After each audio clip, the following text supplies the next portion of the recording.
Welcome back to this edition of Grizzlies Daily. I'm your host Melek, and before we get started into it, make sure to drop in the comments below who your favorite team is as the NFL season is back. I know it's mostly Grizzlies and NBA over here, but just happy to see the NFL back. As you can see, Broncos fan right here. Glad we could start the year off week one with a win, even though it came against the Titans, who y'all know have a soft spot in my heart. I'm not gonna lie, but if your team started week one with a win, make sure to drop in team in below. If not, hey, still drop the team below. We're going to switch it up a little different. So glad everybody had a chance to watch this Sunday and Saturday if you're into college football.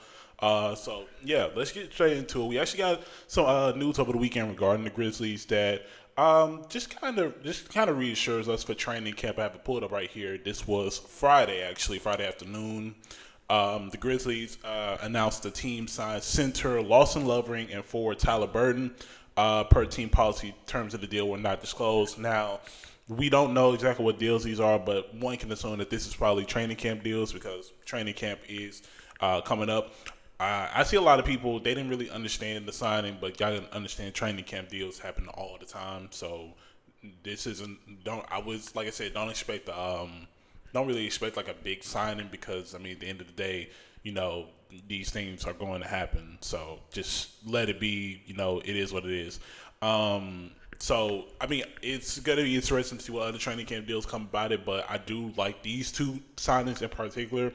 If y'all remember during Summer League, I was saying watch out for a guy like Lawson Lovering because he's a pretty solid post player who has sneaky playmaking skills, I will admit. So he did solid in his time in Summer League. He didn't really play that much in Summer League, but he did solid from the minutes that I saw.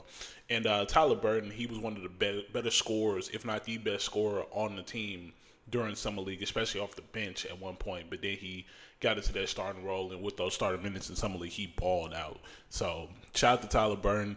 Hopefully he can make a really good impression, and I could definitely see him possibly being to the point where he can actually play on the hustle again. So definitely looking forward to it.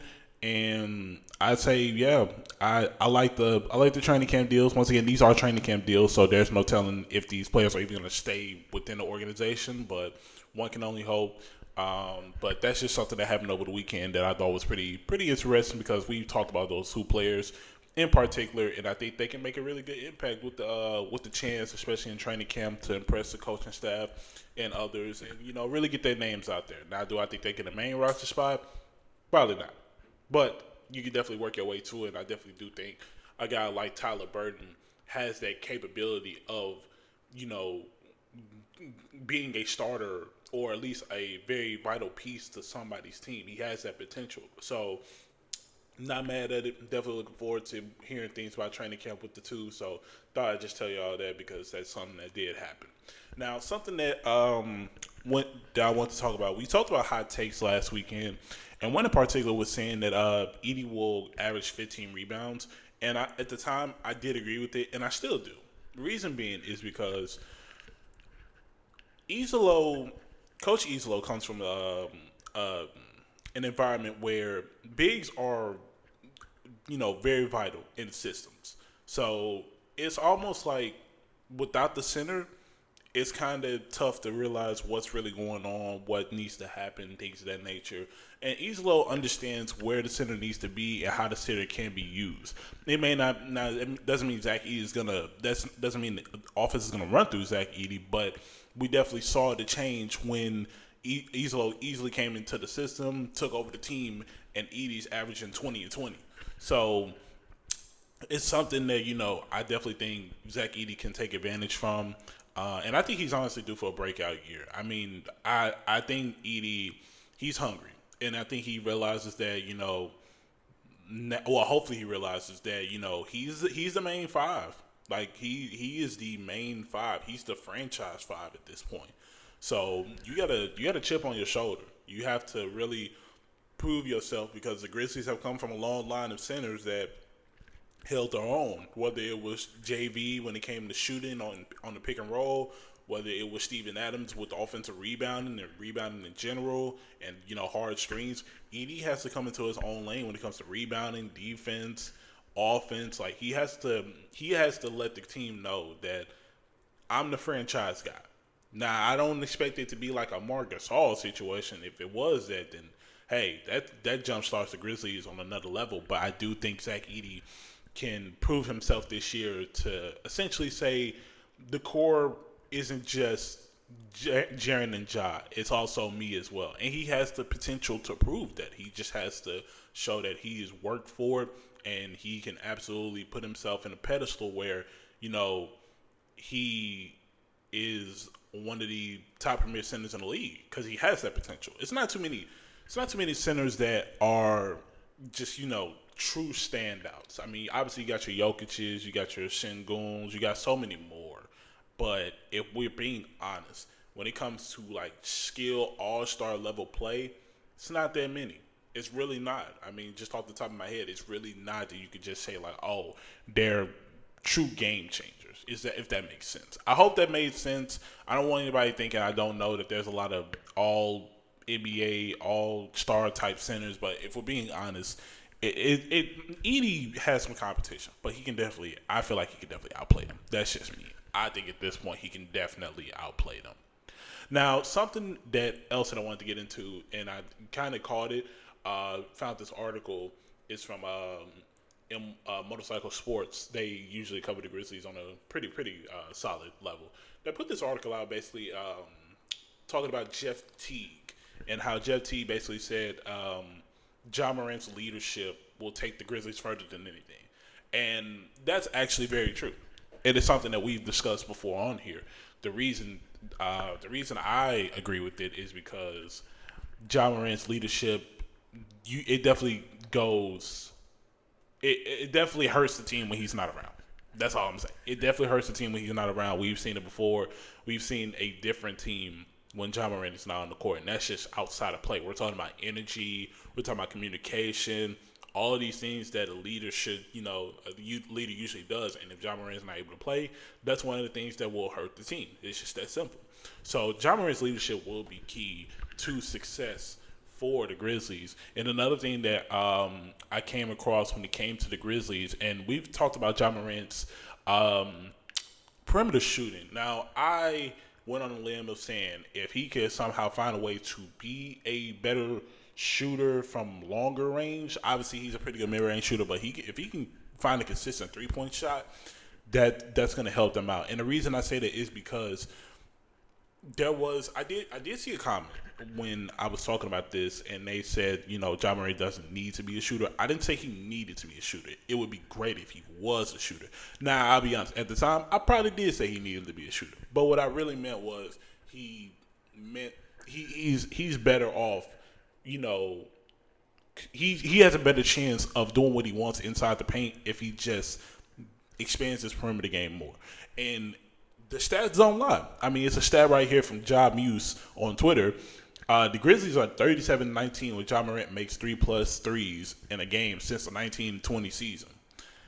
So, yeah, I mean, Ja Morant with a consistent three-point shot, very good for the team. It's very good for the team. It's just a matter of the volume of these shots as well. You have to keep that in mind. So it's something that I think alongside his leadership, we can definitely look at and be like, hey, Ja Morant can definitely elevate this team more than what we already expect. So if we see that kind of play from Ja Morant, we're seeing that kind of play from other guys. They're going to feel more motivated to actually, do other things on the court alongside to help Ja, because a better Ja is a better team. So that's just really how we got to look at it. I don't think this is a situation where Ja Morant has to essentially, put the team on his back. Now, obviously, we're going to come across times where he does put the team on his back, but it doesn't have to be like an every night thing. You know what I'm saying? Like, an every night thing to the point where we're like, man, this team absolutely is horrible without Ja, which I don't even say isn't the case. They're tolerable, but they're definitely like a fringe play-in team when Ja doesn't play. So if Ja can find a way to play at least 65 games this year, I think we definitely look at a different Grizzlies team than a lot of the national media and local media even expect. So I'm looking forward to seeing how Ja Morant improves as a leader and an overall player this season coming up, because I think he definitely has another all-star year in him, and he just has to really show himself and be available. That's really all it is. Just stay healthy and be available. That's really what it takes. But before we get out of here, I think we should definitely talk about it. The future of the Grizzlies. We definitely have to look at the fact that, there are discussions on whether or not the Grizzlies will stay in Memphis. Well, we got an update from the Mayor Paul Young. He essentially he went on a podcast with Anthony Sane. Shout out my guy Anthony Sane. He essentially kind of clarified that the Grizzlies are here to stay. Just because a deal isn't rushed or a deal isn't done at this moment doesn't mean that it's just free fall on whether or not the Grizzlies stay in Memphis. The Grizzlies are here to stay, and they're doing everything they can to get a deal done, which I have absolute belief in. I've met the mayor on multiple occasions. I actually met him on 901 Day on Beale Street. So he's a very, very trustworthy guy, not somebody that usually just, fabricates things. He usually tells you how it is, even when it comes to discussions. And I'm sorry to step out of the lane for sports, but I need y'all to understand how credible I feel that this is. He is a guy, while yes, Memphis has a reputation for not being the safest area, but he does not fabricate the evidence. Yes, he's being honest with you. Crime is low. Crime is down. Crime is getting lower by the year. Just because, and he'll admit it to himself. Yes, it may be low, but at the same time, job's not finished. It's still high.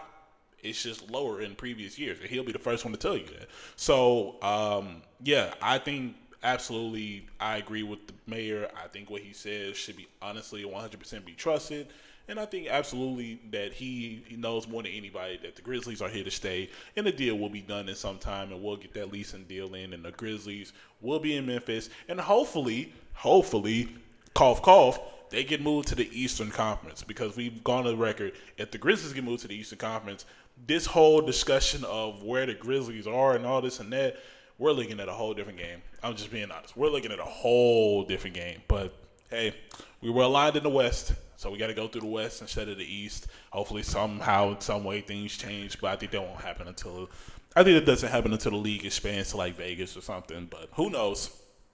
One can only wish. But that's going to be it for this edition of Grizzlies Daily. I appreciate y'all for tuning in. Like I said, leave your favorite NFL team in the comments below. Hopefully your team started off 1-0, just like mine. By the way, leave any takes that you have on this season that you want me to talk about or really look into. I'd love to hear from you all and go off of your points instead of going off, mine, because I know y'all tired of hearing me talk about just random things. I'd rather talk about what y'all care about more. So make sure to leave those kind of takes in below. And like I said, I am reading every comment, so make sure if you have any inputs, any advice, any improvements that you want to see, definitely leave it below, and I'll definitely see what I can do. So subscribe if you enjoyed the Grizzlies Daily, and we're almost nearing 500 subscribers, and I just want to say, appreciate all the comments in Thursday's video. Really needed to see that.